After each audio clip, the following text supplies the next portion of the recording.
చిత్తూరు జిల్లా కుప్పం మున్సిపల్ కార్యాలయం పనులు శరవేగంగా జరుగుతున్నాయని మున్సిపల్ చైర్మన్ డాక్టర్ సుధీర్ పేర్కొన్నారు. స్థానిక కౌన్సిలర్లతో కలిసి మున్సిపల్ కార్యాలయ నిర్మాణ పనులను పరిశీలించిన ఆయన మాట్లాడుతూ ముఖ్యమంత్రి జగన్మోహన్ రెడ్డి పారదర్శకంగా సంక్షేమ పథకాలను అమలు చేస్తున్నారని కొనియాడారు. రాబోయే ఎన్నికల్లో మళ్లీ వైఎస్ఆర్ కాంగ్రెస్ పార్టీని గెలిపించాలని కోరారు.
వర్యులు శ్రీ వైఎస్ జగన్మోహన్ రెడ్డి గారు 66 కోట్లు ఏదైతే కేటాయించారో కుప్పం మున్సిపాలిటీకి సంబంధించి అందులో భాగంగా జిల్లా పెద్ద దిక్కు శ్రీ పెద్దిరెడ్డి రామచంద్రారెడ్డి గారి ఆశీస్సులతో ముఖ్యంగా మా ఎమ్మెల్సీ గారు భరత్ గారి చొరవతో మున్సిపల్ ఆఫీస్ బిల్డింగ్ ఏదైతే ఉందో ఇది 5 కోట్ల ప్రతిపాదనతో 3 నెలల క్రితం ఎప్పుడైతే మాకు అప్రూవల్ ఇచ్చారో మీరు ఇప్పుడు కళ్ళెదురుగా చూడొచ్చు.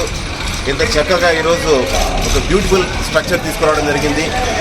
సో ఇంత యుద్ధ ప్రాతిపదికన పనులు జరిపించిన డిఈ గారి బృందానికి, ముఖ్యంగా కాంట్రాక్టర్ హరిబాబు ప్రదీప్ అన్న గారికి సభాముఖంగా ధన్యవాదాలు తెలియజేసుకుంటూ, చేయాలనే తప్పన ఉండాలా, మంచి చేయాలనే ఒక మనసు ఉండాలా, అది ఖచ్చితంగా వైఎస్ఆర్సీపీ ప్రభుత్వానికి ఉంది. ముఖ్యంగా జగన్మోహన్ రెడ్డి గారు పులివెందల కుప్పం నాకు 2 కళ్ళని చెప్పి మాటలు చెప్పడమే కాకుండా చేతల ద్వారా ఈరోజు చూపిస్తున్నారు.